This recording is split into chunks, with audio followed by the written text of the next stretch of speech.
Nobody here. Hey, Jones, what's up? Hey, so, pretty much yesterday, Randy and I had a 45-minute conversation down in the cells. Randy Bullet? Randy Bullet, yeah. And it was about police matching weapon class. And like a how of a talk. it actually wasn't. It was a very productive conversation for about 45 minutes. Before you proceed, okay, I'm gonna tell you right now. There's so many steps and flow charts we have to go through as a police officer. Is adding another one is really the solution to all the problems we have right now? I don't think it necessarily is, but I do think when we're, especially for example, we go to a Bay City, it's all class 1s and police have class 2s out. Right, it's a bank, right? Mm-hmm.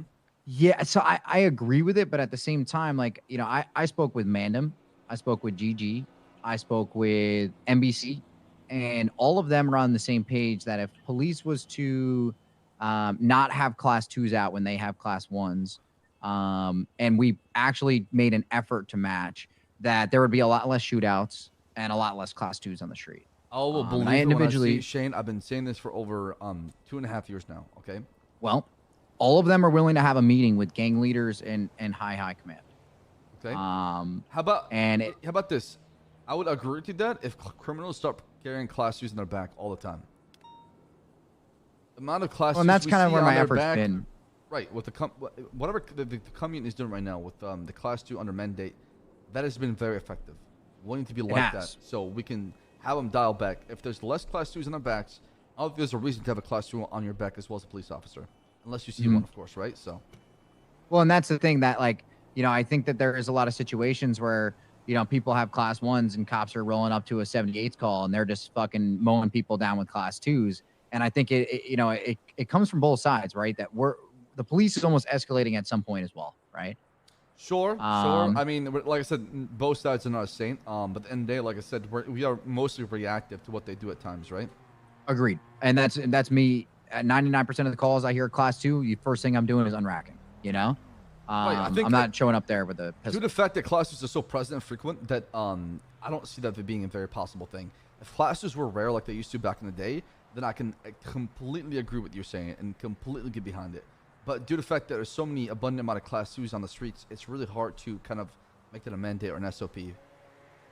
And that's the thing. I'm not necessarily saying it should be a class 2 or a mandate, right, or an SOP.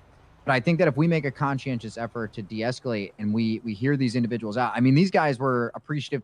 This is the first time they've ever had a community outreach from the police actually going down there and having a conversation with them. You'd be surprised how willing these guys are to. They're not happy with what's happening either, right? Well, no, I know. I understand that. They're talking about hey, their car's out. The first thing that happens is they hop out of the car, they get tased and cuffed immediately. We all need to make a conscientious effort here to, improve the relationship between PD and civilians. And I'm trying to actively, hear these guys out. Not everything is just an immediate solution where it's boom, let's do this, problem solved. It's not that easy. But hearing them out was the first step. And I think that having these guys have a meeting with you would be extremely beneficial. Yeah, I'm willing to talk. I'm always willing to talk. Every single time. I would never just skip that opportunity. I want to talk to these people. Agree. I want to hear their feedback because that is important. You cannot ignore them. You have to learn how to coexist. If you learn how to coexist, it's just a vicious cycle if we don't. Yeah, exactly. Because there'll always be that back and forth, right? Exactly. We push, they push. The biggest thing that I've gotten so far is that if I can have Chain Gang willing to do this, okay? Chain Gang's already on board.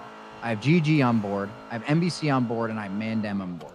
If I can get that 5 groups in this shift to set an example, everybody else is going to fall in line, and you know that, especially with CG. Rules, though?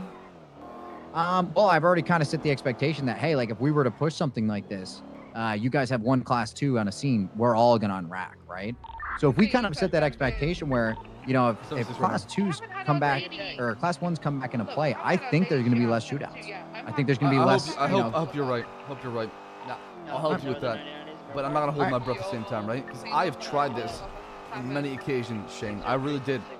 And every single time it's good for a week or a month, and next month people get lazy. The problem is people are lazy and they don't want to try. So whenever you put these expectations on them, they do well for the first couple days, and afterwards they just fucking stop caring. Well, I think that if we, you know, hold officers accountable on matching, and we also hold the criminals accountable, meaning that we don't just roll by people with class 2s and not chase them and hold them accountable for having them, I think we will create a good balance between matching and also punishing individuals that are going to have class 2s. So that's kind of the mindset I'm at. I'll try to schedule a time where we can get all of like these. I said, I've tried this before in the past, so. Well, I mean, the city's in a spot right now where I think that it might be the time to do it. So I'll schedule a meeting. I'll try to get a bunch of different time talk options to them, see together. what's going on. I think hear their feedback before we do anything. I want to hear their feedback. All right, bet. Perfect. I'd rather have it come from them to you rather than from me, Of like course, third party. I'll reach out as well, So, too. all right, bet. Sounds good. I appreciate it, Chief. Thank you. Bye-bye. Oh, there's a head pop right now happening? Copy that, sir, yeah. You guys need an interceptor